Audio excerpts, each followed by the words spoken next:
My name is Gabriella Hayes. I'm 30 years old.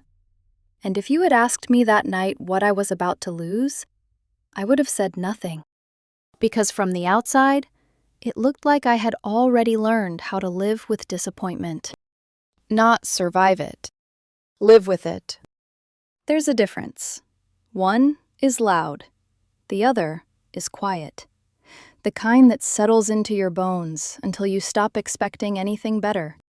That dinner wasn't supposed to matter. It was just another evening at my parents' house.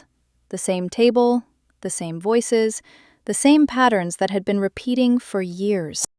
And at the center of it, as always, was my older sister, Elena. She had a way of speaking that didn't sound cruel at first. It sounded honest, practical, like she was doing you a favor by saying the things no one else would.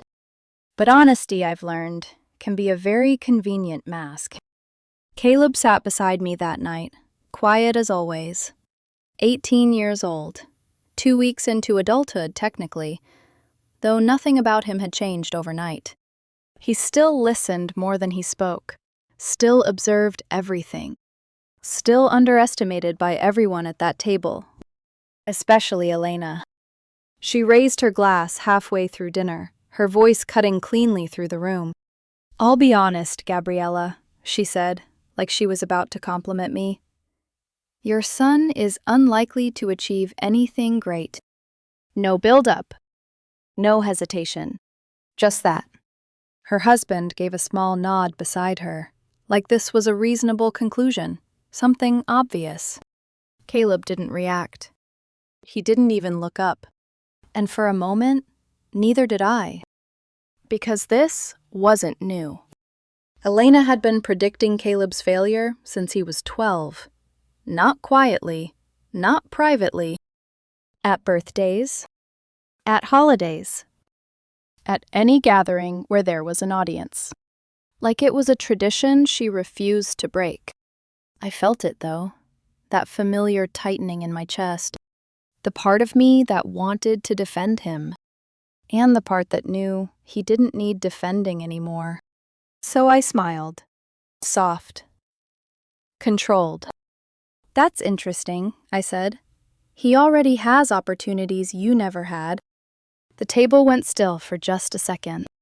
Then Elena laughed. "Like what?" she asked. "Community college?" There it was, that edge, that certainty. I shook my head slowly. "No," I said, "the kind that require contracts." That did it. The shift was subtle, but it was there, a flicker of something uncertain passing through her expression. "What contracts?" she asked, leaning forward now. Caleb finally looked up, not at her, at me. A quiet warning in his eyes. He didn't want this. I placed my hand lightly on his arm. "It's okay," I said. But it wasn't reassurance. It was a decision. Elena's voice sharpened. "You're telling me your son has contracts," she said. "Doing what exactly?" There was a pause. A small one. Long enough for doubt to creep in. "Selling video game skins?" her husband added, amused. A few quiet chuckles followed. Caleb's jaw tightened slightly. Still, he said nothing. I reached into my purse and pulled out my phone. "You remember that warehouse automation software you complained about last month?" I asked. Elena's expression shifted instantly. "The one undercutting your shipping margins?" She nodded slowly. "Yeah," she said. "Some startup dumping prices to grab market share." I turned the screen toward her and slid it across the table. "That startup," I said, "was founded by him." Silence. Not the polite kind. The kind that feels like it's pressing against your ears. Elena stared at the screen. 5 seconds. Maybe more. Her eyes scanning the details. The company registration, the press release, the photo. Caleb. Standing in front of a banner with his company's name. Her husband leaned in. "This has to be a coincidence," he said. "It's not," I replied. Caleb shifted slightly in his seat. "Mom, we didn't have to." "But we did," I said gently. Elena's face drained of color. "That company has been bleeding my commercial accounts for 3 months," she said slowly. Caleb met her gaze then. Calm. Unshaken. "It wasn't personal," he said. That was the moment everything changed. Because to Elena, everything is personal. She looked at me then. Not confused. Not surprised. Accusing. Like I had orchestrated something behind her back. "How long have you known?" she asked. "Since the beginning," I said. "You helped him." "I supported him," I corrected. "There's a difference." Her chair scraped loudly against the floor as she stood up. "You let him target my business?" Caleb didn't raise his voice. "Your client switched because our system cuts delivery costs by 20%, he said. "They made their own decisions." No emotion. No apology. Just facts. And that was what unsettled her the most. She stared at him like she was seeing him for the first time. And maybe she was. Because for years, Elena hadn't hated Caleb for being weak. She had hated him because she never saw him coming. And as I watched her standing there, trying to process what had just happened, I realized something else. This wasn't the end of the conversation. It was the beginning of a war she didn't know how to fight yet. And for the first time in a very long time, my sister wasn't the one in control. Elena didn't sit back down. She just stood there, staring at Caleb, like if she looked hard enough, the truth might rearrange itself into something less humiliating. "That company is yours?" she asked. "Yes," Caleb said. "Since when?" "Since I was 16. Her husband let out a short, disbelieving laugh. "That's not possible." Caleb looked at him, not offended, not defensive. "It started as a warehouse mapping tool for small distributors," he said. "I built it after shadowing one of Mom's friends at a shipping center. Their routing system was outdated. They were losing money every week." I turned to him. I hadn't known that part. Not all of it. Caleb had always told me pieces. Late nights coding, server costs, legal forms I signed because he was still a minor. But this was the first time I understood how early he had seen the problem. Elena blinked. "You were 16. I nodded. He coded at night. I handled the paperwork until he turned 18. After that, everything transferred fully to him. Elena looked at me. "So you funded it." "I covered the first server costs," I said. "After that, it funded itself." That was true. What I didn't say was how quickly it had started funding itself. Elena ran a hand through her hair. "The pricing model," she said. "That aggressive undercutting. That was you?" "No," Caleb said. "That was strategic market entry." Her husband scoffed.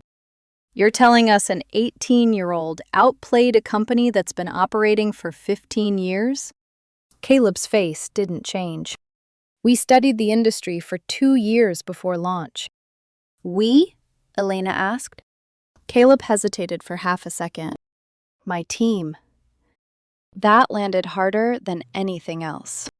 "What team?" she asked. 3 engineers. 1 former operations manager from a distribution firm in Ohio. He reached out after testing our beta. Again, news to me. Elena slowly sat down. "How big is it now?" Caleb looked at me. I nodded. 32 active commercial clients, he said. 2 regional contracts signed last month. We're onboarding a national chain next quarter. A fork hit a plate. Elena's husband had gone pale. That national chain wouldn't happen to be Carter Wholesale, would it? Caleb didn't answer. Elena's expression hardened. We've been negotiating with Carter for 6 months. Caleb's voice stayed even. Their issue was delayed freight optimization. We solved it in a live demo. The room went silent again, and I watched Elena's confidence peel away, layer by layer.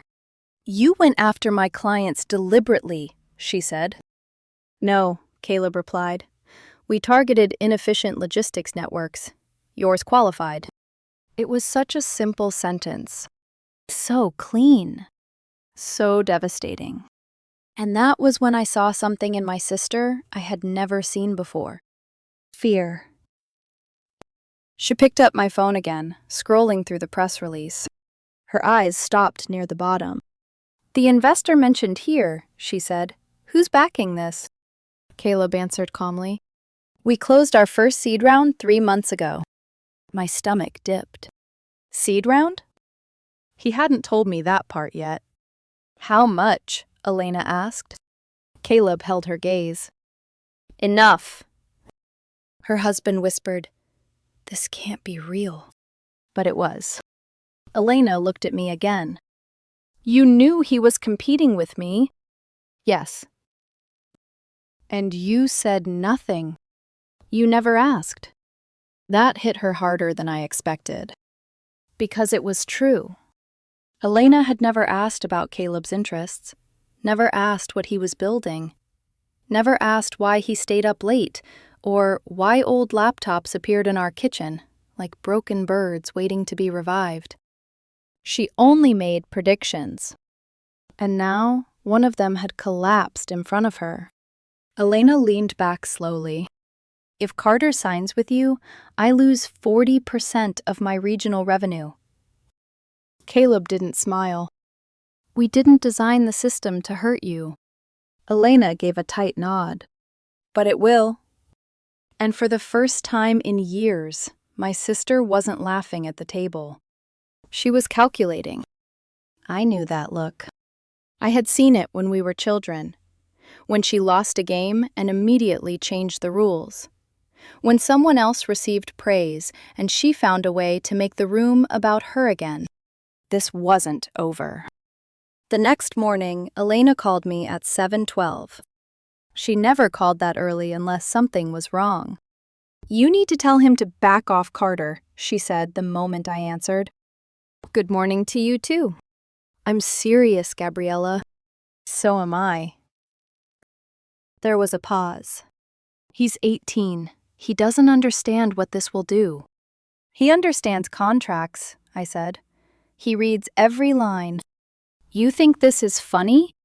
I think you underestimated him. That ended the call. By noon, Caleb's phone wouldn't stop vibrating. Emails. 2 missed calls from unknown numbers. 1 blocked ID. He showed me the screen. It's starting, he said. What is? By 3 o'clock, we knew. One of his smaller clients called to say they were suspending their agreement pending a compliance review. Another mentioned hearing concerns about data security. Concerns that hadn't existed the day before. Caleb didn't panic. He opened his laptop and started tracking the anonymous complaints hitting their customer portal. He worked quietly for nearly an hour. Then he turned the screen toward me. Most of the submissions are routed through the same proxy server, he said, and it traces back to a firm that consults for Elena's company. Something cold settled in my chest. Are you sure? 93% match probability. He didn't sound angry. That frightened me more than anger would have. I called Elena. Did you hire someone to target Caleb's company? She didn't deny it. I'm protecting my business. By fabricating compliance complaints? It's not fabrication, it's due diligence. It's anonymous spam. Silence. Then she said, He's a kid playing with real money. No, I said, he's a competitor. That word changed everything. I heard her exhale slowly. If Carter signs with him, I have to lay off 12 people. For once, there was no arrogance in her voice, only fear. Caleb had stepped into an industry she believed belonged to her, and he was winning. When I hung up, I told Caleb the truth. He didn't look surprised. I expected something like this. You did? He nodded. We built safeguards against Aunt Elena, against anyone. He opened a dashboard I had never seen before. Every suspicious submission is logged. If the pattern continues, we can pursue legal action for corporate interference. Legal action. Against my own sister. Caleb looked at me carefully. Mom, if you want me to step back, I will. That was the moment I understood. For years, I had protected Caleb from Elena's words. Now I was standing between two adults in a business war. And one of them was still my child. No, I said. You don't step back because someone is scared. He gave a small nod. By evening, Carter Wholesale sent an official email. They wanted a final demonstration the next day at their headquarters. Both companies had been invited to present, side by side. That night, Elena texted me one sentence. This will decide everything. She was right, but not in the way she thought. Carter's headquarters was an hour away. Caleb drove. I sat in the passenger seat, watching him in the quiet light of early morning, trying to reconcile two versions of the same person.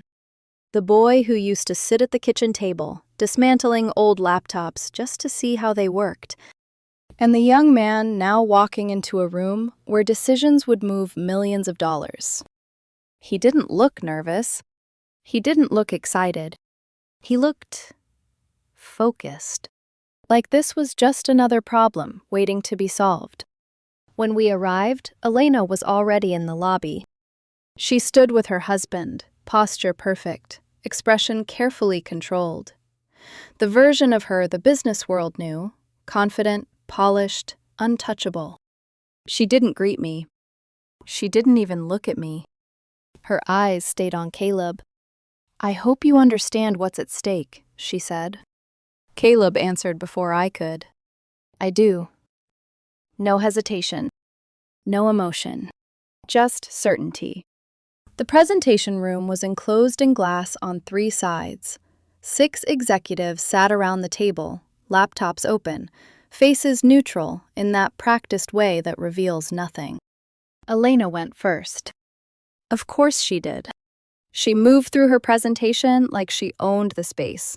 15 years of experience, visible in every slide, every transition, every measured pause. She spoke about reliability, legacy partnerships, Infrastructure.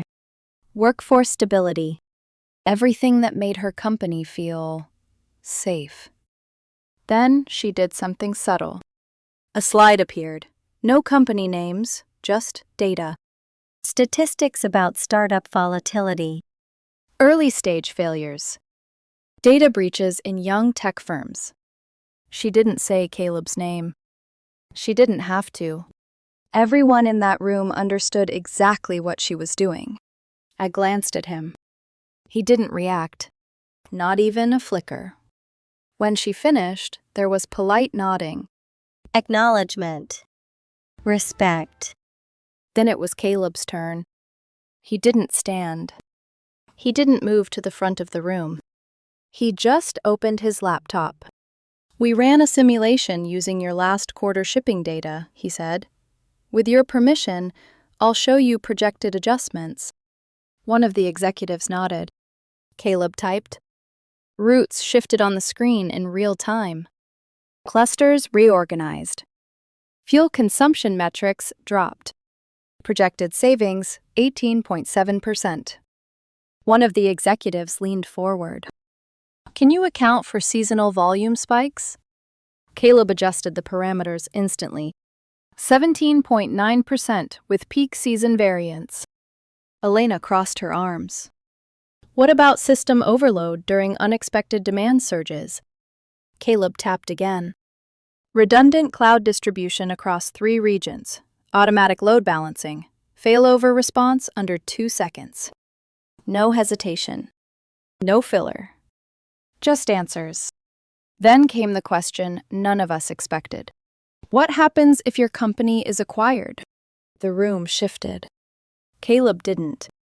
We structured governance to prevent hostile acquisition for the next 5 years. Elena's head snapped up. Another executive leaned forward. Have you received acquisition interest? A pause. Small. Measured. Yes. My heart skipped. From whom? Caleb held their gaze. A national freight technology group based in Chicago. I didn't need him to say the name. I already knew. It was the same company Elena had tried to partner with 3 years ago. And failed. I saw it in her face. Recognition. Shock. Something deeper. And your response? The executive asked. We declined. Why? Because we're not finished building. Silence. Then the CFO spoke. We ran independent tests on both systems this week.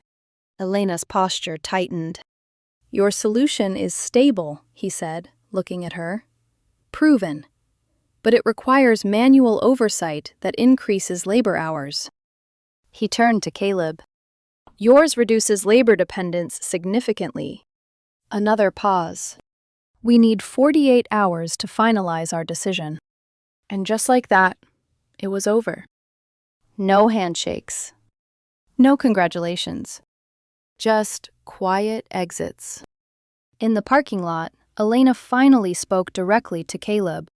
If you win this, she said, you change the balance of the entire region. Caleb met her eyes. That's the point. She shook her head slowly. You think this is just numbers? No, he said. I think it's evolution. We drove home in silence. That night stretched longer than it should have. Every sound felt louder. Every second heavier. Just before midnight, Caleb's phone buzzed. He picked it up. An email.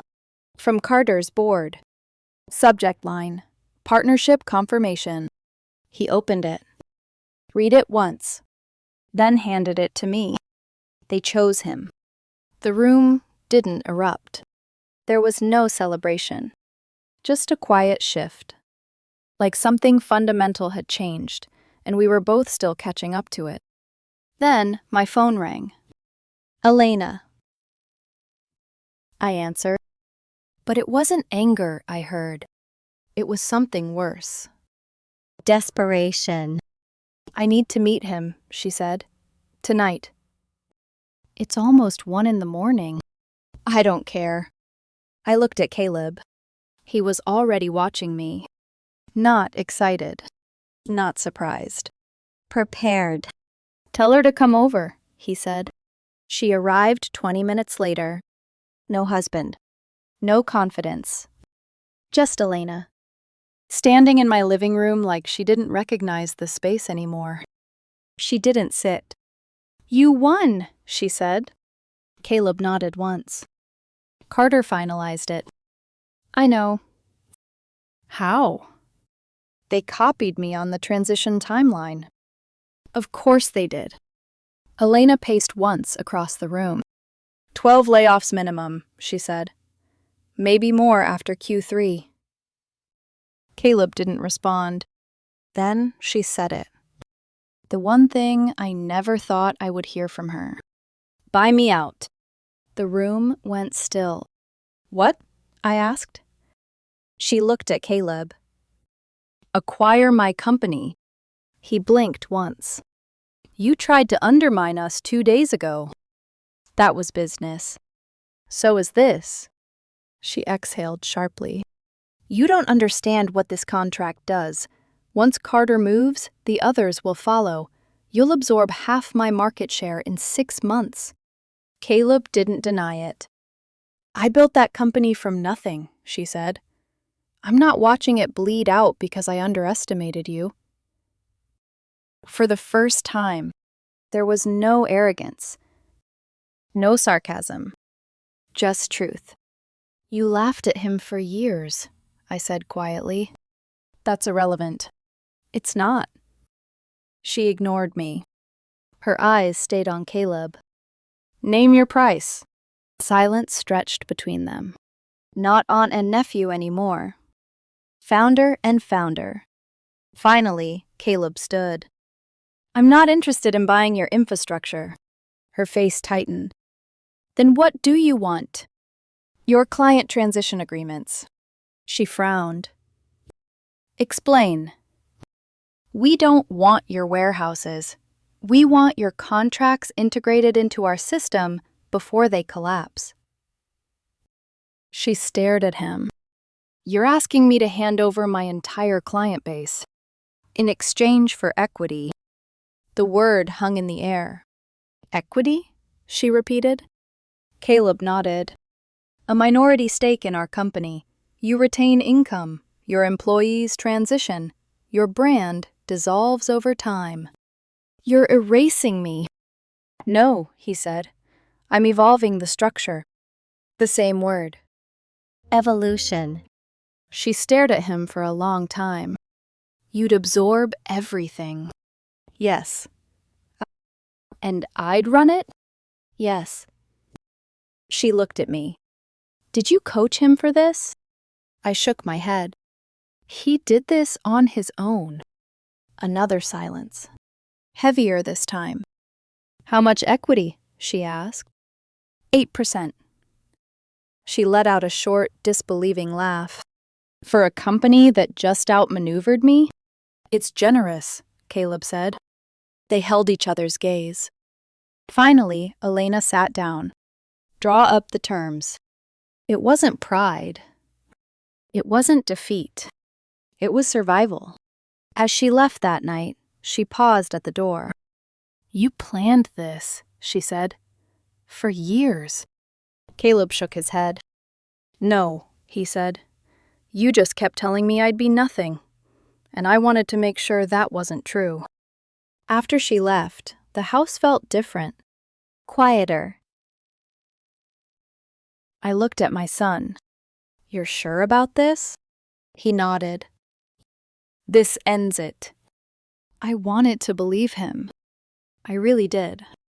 But something in the way Elena had looked at him told me this wasn't over. Not yet. The deal closed on a Thursday. Clean. Fast.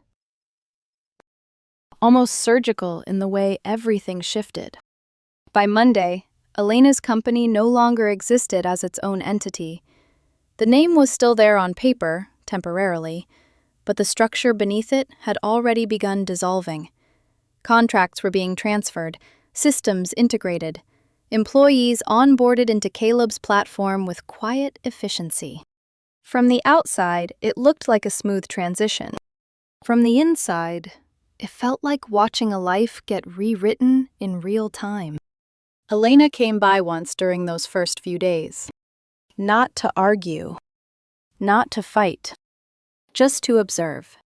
She walked through Caleb's workspace slowly, eyes scanning screens, dashboards, engineers moving between conversations she didn't interrupt. No one treated her like the authority she used to be. No one deferred. No one waited for her approval. For the first time in 15 years, she wasn't in control of the room. She didn't say anything when she left. But I saw it. That quiet tension in her shoulders. That subtle, tightening silence she had never known how to handle. 3 days later, everything broke. It started with a call from one of Caleb's engineers. He sounded calm. Too calm. Someone attempted to access restricted system data using old admin credentials, he said. My chest tightened instantly. Whose credentials? There was a pause. Elena's. The room seemed to tilt. Where did the attempt come from? Her former office. I didn't wait. I called her immediately. You tried to access Caleb's system. I'm a shareholder, she said. I need visibility. You have 8%, I replied, not control. Silence. She didn't argue that, which told me everything. When I told Caleb, he didn't react the way I expected. No anger. No shock. Just a quiet nod. I figured she might try something like that. He opened his laptop, pulling up logs. Multiple attempts. Different entry points. All unauthorized. All deliberate. This isn't curiosity, he said. It's intrusion. The word landed heavier than anything else. Intrusion. He escalated it to the board that same day. Investors reviewed everything. Every log. Every timestamp. Every failed attempt. One of them said it plainly. This is a governance breach. There was no debate. No hesitation. The vote was immediate. Forced buyback. Elena's shares would be repurchased at the original valuation. Not the new one. Not the one that reflected the Carter contract. Not the one that had already begun climbing. The original. She lost everything she thought she still had. When she came over that weekend, she didn't knock. She didn't call. She just walked in like she used to. But something was different. There was no sharpness in her voice. No control. Just emptiness. You pushed me out, she said. Caleb looked at her. You tried to compete after the deal was done. It wasn't cold. It wasn't cruel. It was just true. She exhaled slowly. I built that company. And now it's part of something bigger, he said. She shook her head. That's not the same thing. No, he agreed. It's not. Silence stretched between them. I stood there, watching both of them, realizing this was the moment everything settled. Not with a fight. Not with an explosion. But with acceptance. Or at least, the closest thing Elena was capable of. There wasn't anything else to say. She didn't argue. Didn't defend herself. Didn't try to rewrite the narrative the way she always had. She just turned and left. We haven't seen her since. Life didn't slow down after that. Caleb kept building. Expanded into new states. Signed bigger contracts. Hired more people. But he never talked about it. Never posted about it. Never mentioned Elena. Not publicly. Not privately. It was like he understood something most people don't. That success doesn't need noise. It doesn't need validation. It just exists. My sister spent years saying my son would never achieve anything great. Turns out she was wrong about almost everything. Except one thing. Caleb stayed quiet. He didn't argue. Didn't prove her wrong with words. He just let the results speak. And maybe that was the part she never understood. Because for Elena, everything had always been about control. About being seen. About being right. And when all of that was taken away, there was nothing left for her to hold on to. Sometimes I wonder if things could have ended differently. If she had asked questions instead of making assumptions. If she had listened instead of predicting. If she had seen Caleb for who he was before the world forced her to. But that's the thing about moments like that dinner. They don't just reveal the truth. They expose everything that came before it. And everything that can't be undone after. I didn't lose anything that night. Not really. I just finally saw things clearly. My son didn't rise because someone gave him a chance. He rose because no one believed he could. And my sister didn't fall because of one decision. She fell because she never learned how to recognize something she didn't understand until it was too late.